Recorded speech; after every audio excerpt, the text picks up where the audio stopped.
آج کل یہ بھی ایک مسئلہ بہت چل رہا ہے قضاء عمری کا.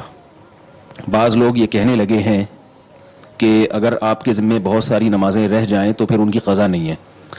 یہ بات بالکل غلط ہے. اور کمال کی بات یہ ہے کہ جو لوگ یہ دعویٰ کر رہے ہیں وہ دلیل مانگتے ہیں ہم سے، یعنی علماء سے دلیل مانگتے ہیں کہ قضاء عمری کے ثبوت پر کوئی حدیث بتاؤ. تو یہ بات خوب سمجھ لینی چاہیے کہ رسول اللہ صلی اللہ علیہ وسلم نے ارشاد فرمایا. تو ویسے بھی کامن سینس کی بات ہے کہ جو دعویٰ کرتا ہے دلیل اس کے ذمہ ہے. ہمارے پاس قرآن و سنت میں جو مثالیں ملتی ہیں رمضان کے روزے کے بارے میں یا فرض نماز کے بارے میں، تو سیرت نبوی سے بھی اور قرآن سے بھی ہمیں یہ پتہ چلتا ہے کہ قرآن نے بھی کہا کہ اگر رمضان کے روزے چھوٹ جائیں فعیدۃ من ایام اخر، تو بعد میں اس کی قضا کرو. مسافر کے بارے میں بھی اللہ نے فرمایا.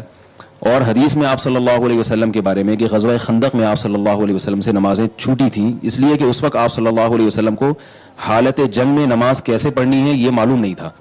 تو آپ صلی اللہ علیہ وسلم پر تیروں کی بارش تھی تو آپ نماز نہیں پڑھ سکے، تو 4 نمازیں قضا ہوئیں. تو صرف توبہ کو کافی نہیں سمجھا گیا بلکہ آپ صلی اللہ علیہ وسلم نے وہ نمازیں 4 پڑھی ہیں. اب اگر کوئی کہتا ہے 4 نمازیں تو صرف توبہ سے معاف نہیں ہوں گی، وہ قضا کرنی پڑیں گی، لیکن 4000 نمازیں اگر ہوں تو ان کی قضا نہیں ہے، وہ توبہ سے ہی معاف ہو جائیں گی، تو اس کے ذمہ ہے کہ وہ کسی کو اتنا مکلف بنانا کہ وہ 10 سال یا 15 سال کی نمازیں پڑھے. تو یہ تو اسلام اتنا مشکل مذہب نہیں ہے. اس کا جواب یہ ہے کہ اگر اس کو علماء یہ فتویٰ دیتے نا کہ 10 سال کی نمازیں ایک دن میں کمپلیٹ کرنا ضروری ہیں تو یقیناً تنگی تھی. اگر 10 سال کی نمازیں 10 سال میں کمپلیٹ کرنا ضروری ہے تو پھر یہ تنگی نہیں ہے. تو علماء یہ نہیں کہتے کہ 10 سال کی نمازیں ایک دن میں پڑھیں، آپ روزانہ ایک دن کی قضاء عمری پڑھ لیں. بہرحال اس پر صدیوں سے امت کا اجماع رہا ہے کہ نمازیں اگر آپ نے چھوڑ دی ہیں تو جب تک آپ قضا نہیں کرتے توبہ کرنا بھی ضروری اور ان کو لوٹانا بھی ضروری. یہ پوری امت کا اس پر اجماع رہا ہے. تو اس کے خلاف اگر کوئی اس زمانے میں فتویٰ دیتا ہے تو وہ فتویٰ قابل اعتبار نہیں ہے، کیونکہ جب ایک مرتبہ جب کسی مسئلے پر اجماع ہو جاتا ہے تو پھر اس کی مخالفت نص قطعی کی مخالفت ہوتی ہے. تو اس لیے نمازیں جان کر چھوڑی ہوں یا بھولے سے چھوٹی ہوں یا نیند کی وجہ سے رہ گئی ہوں، توبہ بھی ضروری ہے اور ان کی قضا بھی ضروری ہے. بعض لوگ یہ بھی فرق کرتے ہیں کہ حدیث میں تو ہمیں کسی عذر سے نماز چھوڑی ہو تو اس کی قضا کا تذکرہ ملتا ہے، جان بوجھ کر نماز چھوڑی ہو اس کی قضا کا تو تذکرہ نہیں ملتا. تو یاد رکھیے کہ جب بھولے سے نماز جس میں انسان کا اپنا قصور نہیں ہے وہ توبہ سے معاف نہیں ہے بلکہ اس میں قضا ضروری ہے.